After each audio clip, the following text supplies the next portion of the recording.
That day, the sky felt heavier than usual, not because of the clouds, but because of my chest, which for the first time carried a different burden. A understanding that I had never been abandoned, but I had also never been owned completely. Mrs. Pilney is not my grandmother, but she is my home. Gilberto and Mia are not just vague memories. They are two hearts that once loved me very much, but had to let me go for my own sake. I know now, I was never abandoned. I was entrusted. With hearts full of love, not because I was unwanted, but because I was loved so deeply that they were willing to let me go for something better. Days passed like seasons that couldn't be forced to stay. I began to recognize myself and my past without regret. I no longer ask why, no longer blame who, because in the end, love comes in forms we don't always expect, and Mrs. Pilney is the most complete form of it all.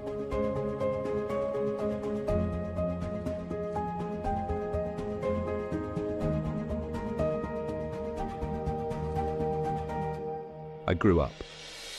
Not perfect, not always happy, but never lacking in love. Because in this world, sometimes blood doesn't determine who your family is, but who stays when the world is quiet. Now I understand, I am not an abandoned child, I am a child entrusted to the most deserving person, and I am grateful.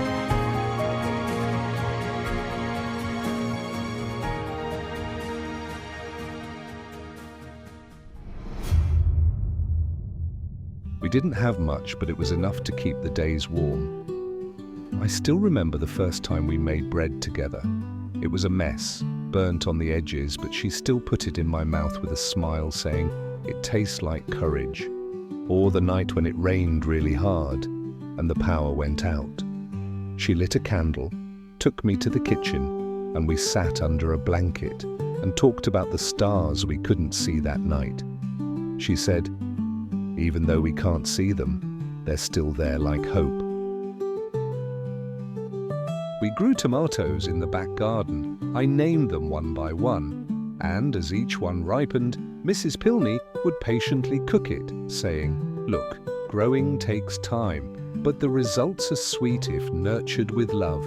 She never complained, even though her body was starting to weaken. Sometimes I read my star notes out loud, just so she could hear them from her rattan chair. Then she would clap softly and say, "If one day you get lost, all you have to do is look up. Polaris will always be there for you. But if you forget how, all you have to do is look inside your heart."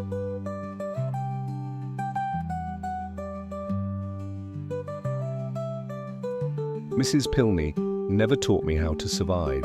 She taught me how to live with a full heart. And because of her, I know loss hurts, but love, true love, never goes away.